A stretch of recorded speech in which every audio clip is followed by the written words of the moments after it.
In this week's episode of Sword Art Online 2, we finally get to learn the secret of how Death Gun kills people. And if you're a fan of Sinon fan service, then you're gonna love this week's episode. It was bootylicious! I'm not even kidding. Even after the revelation that Death Gun might actually be two different people, I could not get over how blatant the ass shots of Sinon were this week. There's even this one camera sweep that literally went up and down. Back that ass up! Aside from that, this was a pretty good episode, but it was mostly a build-up for the final battle with Death Gun. The most interesting thing about this week's episode, obviously, is getting to learn how Death Gun is actually killing people, and it's actually got a pretty logical explanation behind it. It has nothing to do with some sort of mysterious in-game weapon that he's using.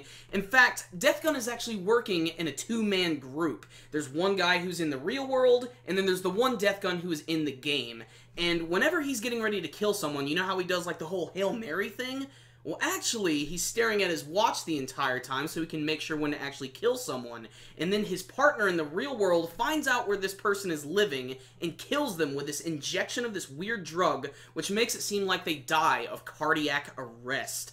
And obviously, he's choosing victims who live alone and in apartment buildings that have really shoddy security. And what's really creepy about this entire explanation is that when Kirito finally realizes that this is probably what he's doing, he asks Sinon, "Do you live by yourself? And did you lock everything up?"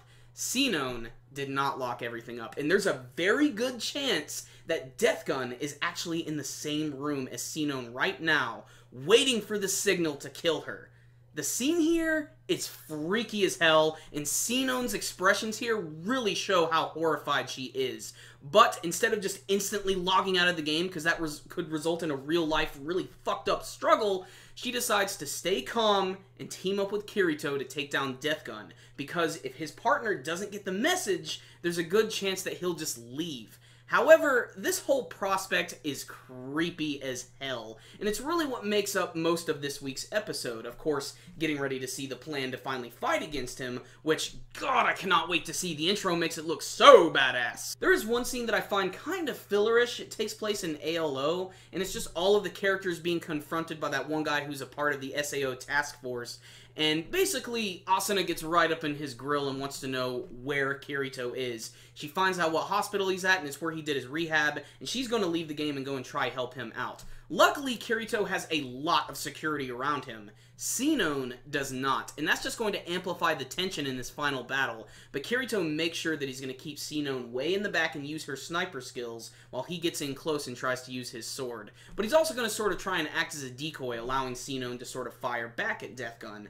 I can't wait to see this confrontation. The intro makes it seem like it's going to be really great, and it kind of amazes me that they're getting to this part of the series so quick. So, what's the rundown on this week's episode of Sword Art Online 2? Not a perfect episode, but it finally did reveal how Death Gun is actually killing people, and I originally thought maybe there would be a real-life explanation for it, and I'm glad they did it in this week's episode. As far as the identity of Death Gun at the moment, I'm still kind of confused as to who it could be. However, I'm pretty sure I know who Death Gun's partner is, and it has to be Sinon's friend. It makes the most sense. He's the creepiest individual. He's a complete stalker for Sinon, and he knows where she lives, and he knows her backstory. He knows all this shit, and maybe that's why that one Death Gun member was able to have that gun to sort of fuck with her head a little bit, and so that he could sort of torture her mentally before he killed her. And that alone makes Death Gun an incredible villain. And it's just also interesting to see that the Laughing Coffin members are trying to do whatever they can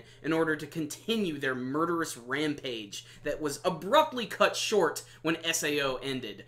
Otherwise, it was an okay episode. It was very slow, it was a little plotting, and it's mostly just setting everything up. But this was still a pretty damn intense episode. And if you wanted a little bit of cheeky fan service, you're gonna get it from Sinon this week. Otherwise, the animation, the artwork, and everything was pretty consistent, but nothing really too crazy or bombastic happened this week. I'm sure that's going to be happening in next week's episode when we get the real battle of Kirito and Sinon versus Death Gun. So I'm going to give this week's episode a 3 out of 5.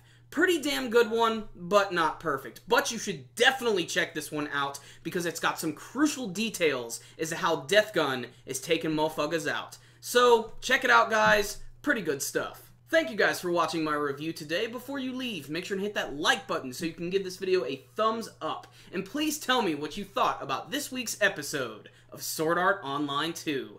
And make sure to subscribe to our channel if you haven't already. That way you can check out all of our anime and manga videos. And I'm even doing some special Pokemon videos this month because it's Pokemon month. I just released my top 10 favorite Generation 2 Pokemon. Make sure and check that out at the end of the video. You can also follow us on Facebook and on Twitter. I'll put links for all that stuff in the description box below.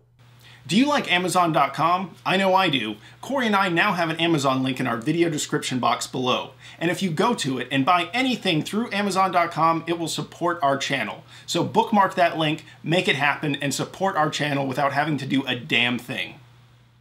Another great way you guys can help support our channel is by donating directly through our PayPal link in the description box below. We recommend $2 a month, although this is completely optional. But the best way to go about this is by sneaking into your mom's room and taking $2. This way, she won't even notice. And we won't have to shake you up for all of your lunch money. So guys, that concludes this review today. Super Kami Guru 9000. Out.